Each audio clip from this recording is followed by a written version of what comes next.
Hello and welcome to another episode of the Agency Leadership Podcast. I'm Chip Griffin. And I'm Gini Dietrich. And Ginny, I think we need to survey and see what we think about this show. No? Okay. I wish I had one of those opening. sound machines that I could be like, survey says, bring, I wish I'd come up with a better opening than that. That was pretty sad and pathetic, but you know. Yeah. You win Sometimes some, I hit the mark and more right. often than not I don't. So sometimes it is what it is. This time you did not. No. My theory is people listen to us despite the opening, not because of it. I hope so.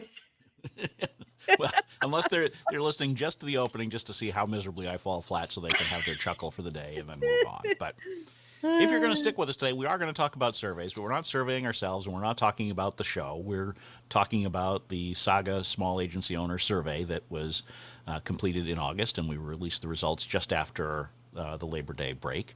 And so as you're listening to this, it'll be a little bit after that, but the results are still relevant because we're looking at both the outlook for owners for the future, where they see their agencies headed, as well as a deep dive onto some of the business development tactics and strategies that they've been trying, that have worked, that haven't worked. And so there's a lot of things to chew on here as we get into it. So that's what we'll do. We'll get into it.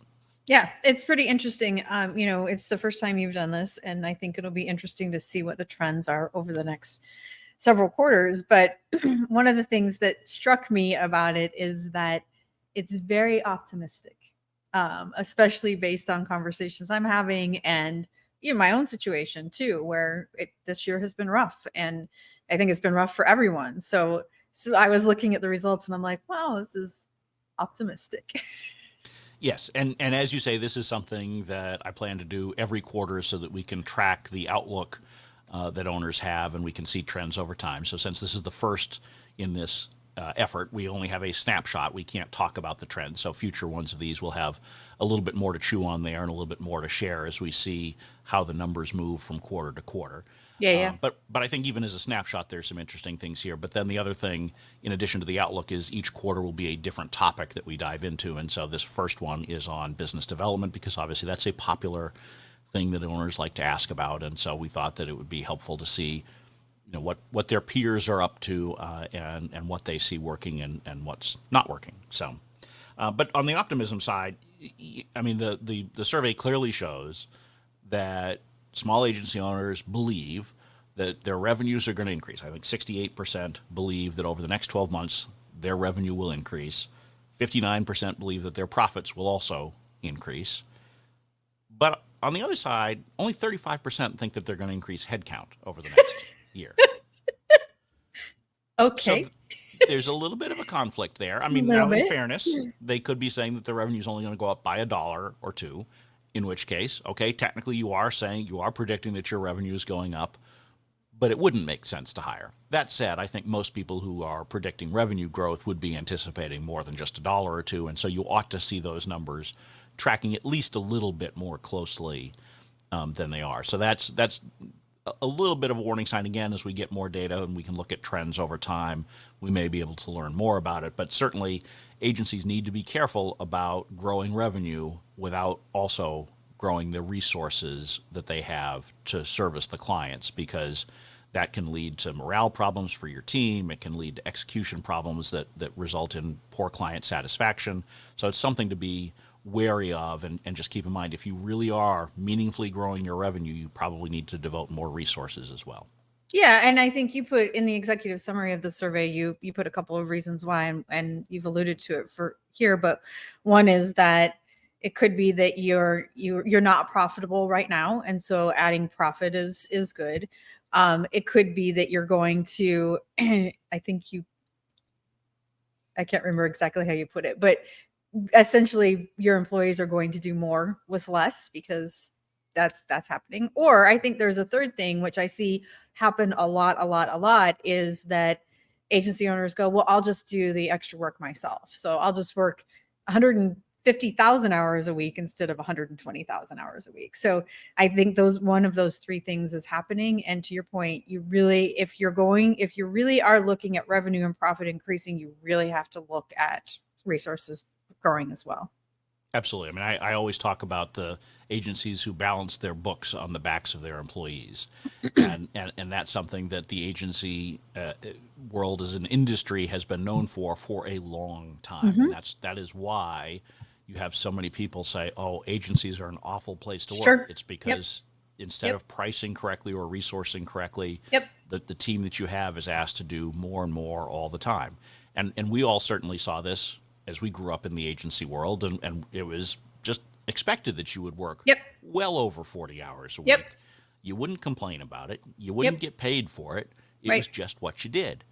And the world has changed.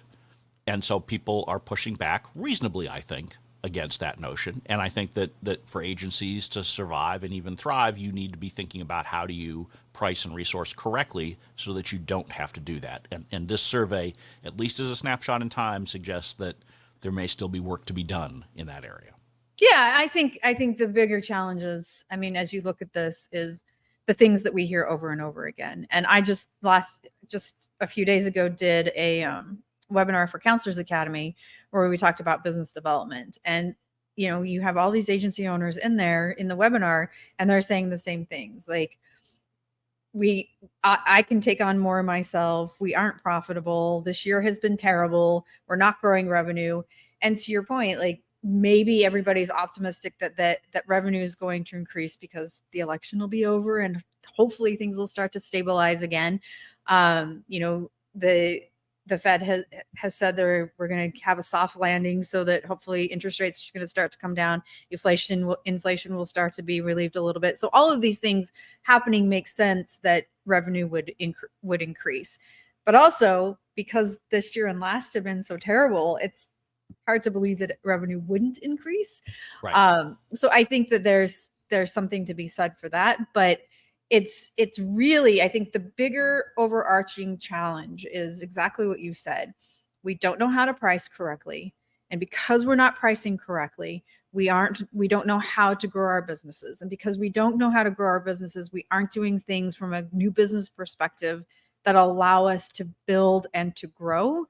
And all of those things combined create great optimism. Yeah, I think we're going to grow our revenue and I think we're going to grow our profit, but it's not helping you put a plan into place that's going to help you scale and grow a business. Yeah. And look, I mean, part of the optimism here may simply be effectively what you were alluding to, which is it's been so bad, it can It's been so only bad. get better, right? Right. I mean, One like would hope. it can't get worse, can it? So it will be interesting to see both what really happens as well as how those scores evolve over time. The other thing that the survey asked for was for owners to rate their satisfaction with their businesses on a scale of 1 to 10. And I would say it was sort of a middling result. It was about a 6.8, 6.9 average score for the respondents. So, I mean, obviously not overwhelmingly satisfied, but also not as miserable as they are about business development, which we'll talk about next. But so I think that despite the challenges, I think by and large agency owners seem to be saying we're going to get through this. Yep. We'll see what happens. Yeah, and I think by and large everybody's pretty optimistic about the next 12 months. Yeah, I mean, certainly everybody agreed in reading the comments on the survey. Everybody agreed that it's been bad.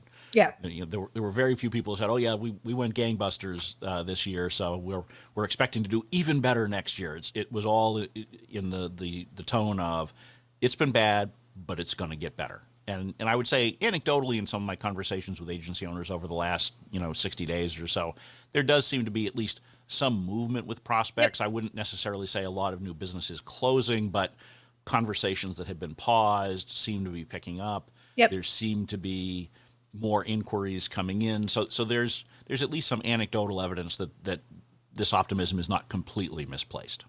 Yeah, for sure. And I agree with you. I think since we see this every year, the summer is always so slow. And I stress every summer, and then Labor Day hits and everybody comes back. And that's exactly what we've seen as well. Like prospects that we heard from at the start of the year that went dark, we've started to hear from again. The week after the week of Labor Day was probably one of our busiest all year. So we are seeing it start to pick up as well, which is good. That's, it represents the optimism I think we're having. Right. Now, where they were not optimistic and they were not satisfied was on the business development side of things, which kind of makes sense. If it's been a Yep. rough year, Yep. you'd be dissatisfied generally. But on the 1 to 10 scale, the level of satisfaction with their own agency's business development was 4.8. That's not good. That's not good. If 6.8 was middling for your overall business satisfaction score, 4.8, that's pretty bad. We're below 5. Yeah. So that means, and that's the average. There were some who put in, 1 as their score for their own agency on business development. So, and I don't think there were any 9s or 10s, if I recall correctly. So this is certainly an area that agencies know they need to focus on, and this is not a surprise, right? I mean, I think we probably would have gotten this answer even 2 years ago when things were looking pretty good for many agencies. I think a lot of them would say, "Look, we're doing well, but it's more by accident than by design." Yep. And so this does make sense. Interestingly, though, as we dive into some of the details here, it looks like agencies may not be doing some of the things that their peers tell them are most effective at generating business. And we'll get into that in a minute. So that's a little bit of a tease for you to stick around for a little bit longer. But one of the things I started with was taking a look at, what is the owner doing? Because we all talk about small agencies and the owners are critical to business development. And I was frankly a little bit surprised because I think 56% of the respondents were spending at least a quarter of their time on business development, which I can tell you in my general conversations with agency owners doesn't seem to be what I generally hear. Most owners I talk to are not really spending at least a quarter of their time on business development. I would agree with that. But this survey suggests that at least more broadly, and that may be self-selection, right? The ones who are talking to me, they're talking to me because they don't have the time, and so they're trying to fix that. But in general, owners are spending at least a quarter of their time on business development, which is frankly good. They ought to be spending at least a quarter of their time on it. Yeah, I agree with you. And we talk about, business development from the perspective of sales, and we talk about it from relationships, and we talk about and we talk about bringing somebody in to help because not many of us enjoy it. But the thing about it is, when you own an agency, especially when it's not a large global conglomeration, the prospects are expecting to hear from the agency owner. They're expecting your name is on the door. It may not literally be on the door, but your name is on the door. And they're expecting that they're going to get that senior level expert in the room for many of their strategic high level things, right? So sending someone else in, like a salesperson, to do that isn't as effective. And so I think from my perspective, I think a quarter of your time is good. I think 50% of your time is better. And if you can figure out how to switch that so that you're spending half of your week on business development, you're going to be able to actually build something that makes you happy, that you're more satisfied with it than 4.8, which is really terrible. 6.8 was the satisfaction. 4.8 was the new business, right? Correct. Yeah. Yeah. 4.8 was the satisfaction. But still, just the business development component. Yeah, it's pretty terrible. It is. And to your point, most of the respondents said that they didn't have substantial amount of help from their team. Very few had anyone that was focused on business development on their staff, which makes sense. And frankly, for most PR and marketing agencies with the traditional model, I don't believe it makes sense to have someone other than an owner who is focused on business development. Now, most of them did say they were getting some assistance from their team and sometimes even from outside help, whether that was consultants or appointment setters or other agencies to help them in their business development efforts. And so that is encouraging that they are not shouldering the burden entirely on their own. But I talk to a lot of owners who think that the silver bullet is to hire someone to do it. And I think that what we're seeing in this data is consistent with the advice that you and I generally give, which is that's not the solution that's needed. Yeah, unfortunately, because I would love that solution as well, but that's unfortunately not how it works for us. Right. Yeah, unless you're a high volume agency, which I think is really more of a service provider / vendor, even though you may call yourself an agency, unless you're high volume, it just doesn't make any sense to have dedicated sales teams. I mean, if you're doing SEO, PPC, and you've got, a roster of hundreds of clients and small businesses and that kind of stuff, that's fine. You can have a sales team for that. But for the vast majority of PR and marketing agencies where you're in that sweet spot of 10, 15 clients at any given time, someone dedicated to business development just doesn't Doesn't make a lot of sense. It doesn't tend to work, nor does it seem to make sense from a resource perspective. But now let's look at some of the tactics. And so the survey looked at both what tactics are you using, and of the tactics you're using, which ones are most effective. And so, not surprisingly, at the top of both lists was word of mouth. So the vast majority of agencies, I think 95%, were using word of mouth for business development. The 5% who weren't, I don't know what's up with that. I mean, right? Like, no, we don't want anybody to refer business to us. No, we want to go hunt it all cold. So in any case, but that it got the highest score as far as effectiveness, which we asked the review to be on a 1 through 5 scale for that. And so word of mouth got 4.3 for effectiveness. So by far, the next closest, to put it in perspective, was 3.4. So it was far and away, which makes sense, right? Yep. I mean, if you're referred by someone who says good things about you, it ought to be your most effective tactic. So we'll set that aside now, because that was fully expected. Now some of the more interesting and unexpected things. And so attending events was the second most effective. Again, kind of makes sense. I mean, I think if you talk to most agency owners, they say, when I get to go meet people in person, it helps. And so I think that makes sense. But now we get down to the third and fourth most effective: podcast hosting and video. And so when I first sat there, I looked, I'm like, wow, those, they have very nice, impressive scores. I'm like, do people not understand this or what? And then I looked at the percentage using them, and then it made sense. It turns out that very few people are using hosting their own podcast or creating video, but they are the most effective. So that suggests to me that those are things that more agencies ought to be doing. And I frequently recommend podcasts to agencies, because I think it's a great way to get out there. I mean, we know from what we do just for our own businesses today, this episode is a podcast, and it's also in video. And I will tell you that 99% of the people who come to me have watched me on video, listened to me on my podcasts. So yes, it seems to make sense. And this data backs that up. Unfortunately, no only one's doing 28% of agencies have a podcast, which I think is high. So it's probably some self-selection, because we've got a lot of people who are interested in podcasts are on my lists and that sort of thing. So I think that's a high number, but still it's small. It's one of the least utilized business development tactics. And video is right around the same area. 34% are using video in some fashion for business development as agencies. So clearly not being utilized all that much. And so then we looked at, okay, well, what are people planning for the next 12 months? Unfortunately, hosting a podcast was one of He's not on there. It ranks only above cold calls, sponsorships, direct mail, and traditional ads as far as things that people plan to add to the mix. I mean, exhibiting at events scores higher. That boggles my mind. I mean, clearly people need to be looking at this data and understanding podcasts work. You might want to think about doing them. Yeah.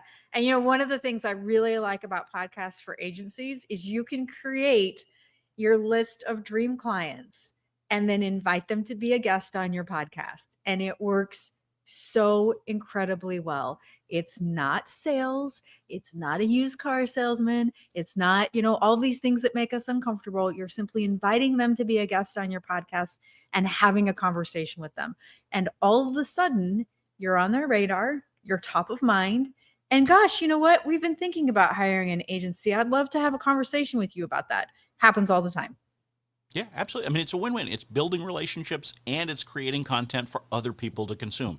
So to me, and people worry about, well, not many people are going to listen. Who cares? Right. I mean, right. You only need a handful of people really to listen to your podcast for it to be effective. You don't need large listenership in the world of what we do.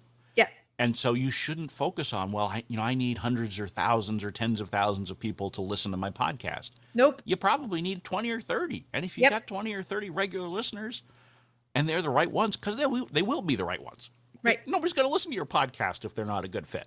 Correct. Assuming that you've created a podcast that's relevant to your target audience. So you clearly ought to be thinking about that. And I think as you dig into the survey, there may be other things that you see and you say, I didn't realize that my peers are seeing the effectiveness of this tactic. Maybe that's something I should be looking at. But to me, I would really just put a huge spotlight on hosting a podcast and creating video, because I think both of those are so effective for the vast majority of agencies out there. And so most of you who are listening should be doing one or the other or both. Yeah, at 100%. And if you want some advice or just want to chit chat about best practices or anything like that, let either one of us know, because we obviously do this quite a bit. We do. And I can't stop talking about podcasts when asked about it. So I often do it for free. So some of the other things we asked about on the business development front were which platforms are you using for business development from a social perspective. Not all that surprisingly, LinkedIn topped the list. A little bit surprisingly, It was 100% reported that they were using LinkedIn for business development. That was, you don't usually see 100% on surveys for anything. After that, it then fell off to a hodgepodge of the others. Instagram was at 40%. X/Twitter was at 37%, Facebook 33%. So 100%.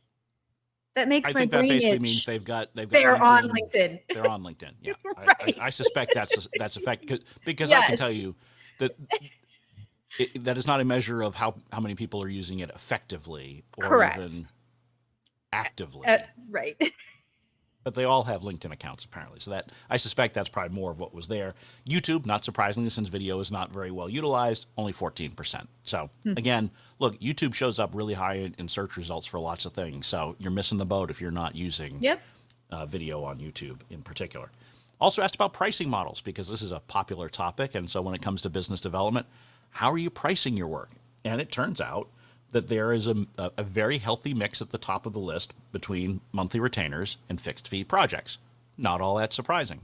More interesting, for all those people out there who says hourly billing is dead, 52% of respondents are doing at least some of their projects with hourly billing, which I don't think is necessarily a bad thing. Whether they're being used correctly or not is a whole other question that we could dive into more deeply. But for those of you who think it's gone, it ain't gone.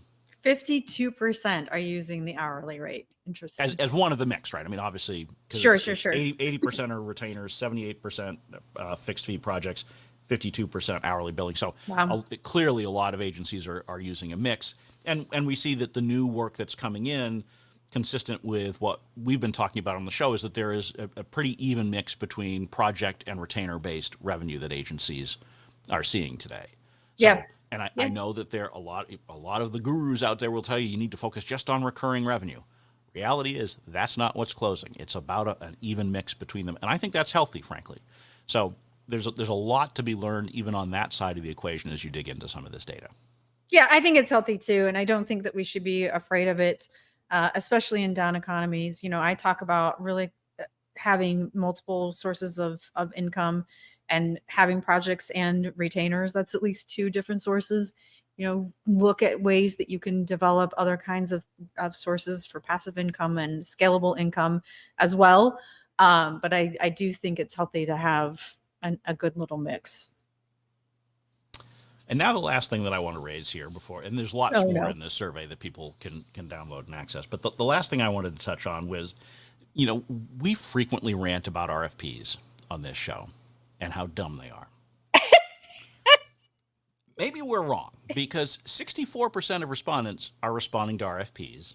That doesn't mean they're winning. It ranked number 5 as most effective tactics for their agency. I find it hard to truly believe that. And yet, I have to look at the data in front of me, and as someone who loves data, it does make me wonder.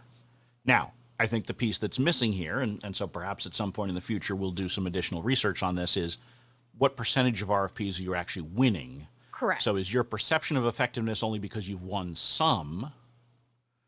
Because my argument is, will you win some RFPs if you respond to enough of them? Yes. Sure. Absolutely. Yes. The problem is that the money that you invest to respond to all these RFPs is outweighed by the fact that you lose the vast majority of them. Yeah. So perhaps somewhere in the future, that's an area we'll dig in a little bit deeper to see if there's more to that story. But I would be remiss if I didn't point that out, simply because that is contrary to what we usually say here and recommend. But it is the number 5 most effective tactic, according to our survey, and 64% of agencies are using it. Crazy. That's crazy. It's crazy. So with that, I will draw to an end this episode. I will encourage you to download the full copy of the results. There's lots more to chew on that we didn't get to address here today. You can just go to smallagencygrowth.com and get your copy for free. It's right there on the website. And I'd be interested to hear any additional feedback or thoughts that you have as you look through it, or questions that perhaps we can address in future research. Sure. Yeah. Or in an article, or who knows what, maybe another podcast episode somewhere down the road. But with that, that will draw to an end this episode of the Agency Leadership Podcast. I'm Chip Griffin. I'm Jenny Dietrich. And it depends.